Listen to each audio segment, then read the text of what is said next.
میرے حضور نے ارشاد فرمایا جب کوئی شخص فوت ہو جاتا ہے تو اس کا جو سلسلہ اعمال ہے منقطع ہو جاتا ہے، عمل کے کھاتے کلوز ہو جاتے ہیں، لیکن فرمایا 3 سلسلے ایسے ہیں جو ختم نہیں ہوتے، 3 کھاتے ایسے ہیں جو جاری رہتے ہیں۔ اللہ اکبر۔ سب سے پہلے صدقہ جاریہ، دوسری بات میرے حضور نے ارشاد فرمایا علم جس سے لوگ نفع پائیں۔ اللہ اکبر۔ علم کسی کو سکھا دیا، وہ تسلسل باقی رہے۔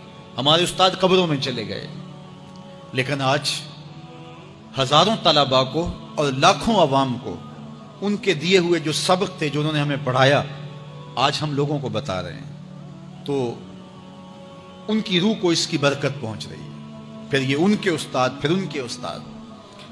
تو علم نافع یہ کبھی بھی کھاتے کلوز نہیں ہوتے۔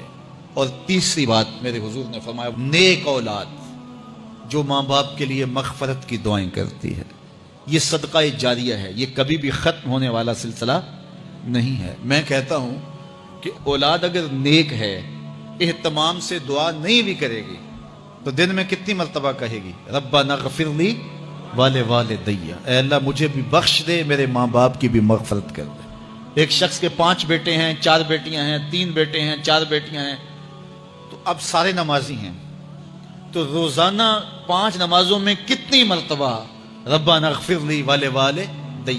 تو اولاد والدین کے لیے اسپیشل دعا کرتی ہے جو ہے وہ نماز کے اندر، اور اگر اولاد صالح نہیں ہے تو نماز کے اندر دعا کرنا تو دور کی بات ہے، چونکہ وہ نماز نہیں پڑھتی، صالح نہیں ہے، تو دعا کیا کرنی ہے؟ ایسی اولادوں کو بھی میں جانتا ہوں جنہوں نے اپنی سکی ماں کا جنازہ نہیں پڑھا، سکے باپ کا جنازہ نہیں پڑھا۔ ویسے ایک ایسے بد نصیب کو میں جانتا ہوں جس نے واقعتاً ہی نہیں پڑھا، آیا ہی نہیں، قبرستان میں بھی نہیں آیا، لیکن بہت سارے ایسے لوگوں کو میں جانتا ہوں جو قبرستان میں آئے ہیں لیکن اپنے باپ کا، اپنی ماں کا جنازہ نہیں پڑھا، جنازگاہ میں کھڑے رہے، جنازہ نہیں پڑھا۔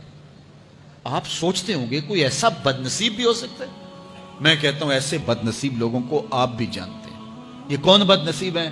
جنہیں جنازہ آتا نہیں، ساری زندگی لوگوں کے جنازوں میں رسماً کھڑے ہو کے آ جاتے ہیں، جنازہ آتا ہو تو کچھ پڑھے، جاتے ہر جنازے میں ہیں لیکن نماز جنازہ ہی نہیں آتی، تو کھڑے ہو کے لوگوں کو دیکھ کر کے سلام پھیر دیا، لوگوں کو دیکھ کر کے ہاتھ چھوڑ دیے، اور جو ہے وہ جنازہ پڑھنے گئے تھے۔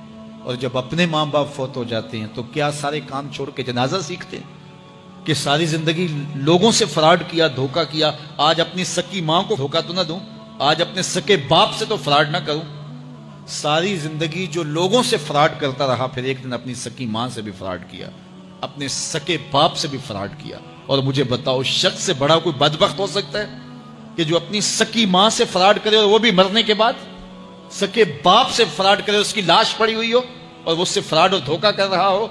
اگر اس کے اندر ضمیر ہو تو ڈوب کے مر جاتا کہ میں اپنی ماں سے فراڈ کر رہا ہوں اور اپنے باپ سے فراڈ کر رہا ہوں۔ تو یہ کتنی بڑی بد نصیبی ہے کسی اولاد کی اور کسی ماں باپ کی بھی کہ اس کی اولاد بھی اس کے لیے جنازہ پڑھنے کی صلاحیت نہیں رکھتی ہے۔ اور وہ کتنے خوش نصیب ماں باپ ہیں جن کا جنازہ خود اولاد پڑھاتی ہے۔ اتنی صلاحیت اور اس قدر اللہ نے ان کو خیر کی توفیق دی ہے کہ وہ خود اس قابل ہے اور اس منصب پہ ہے کہ وہ اپنے ماں باپ کا خود جنازہ پڑھائے۔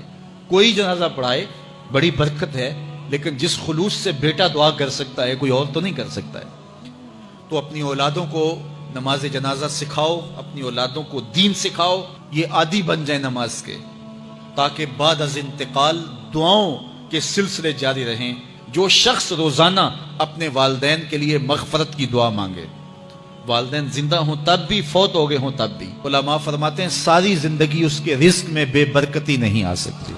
تو اپنے ماں باپ کو خوش رکھیے گا اگر زندہ ہیں تو، اور اگر فوت ہو گئے ہیں تو ان کے لیے دعاؤں کا سلسلہ کبھی بھی موقوف نہ ہونے دیجیے گا۔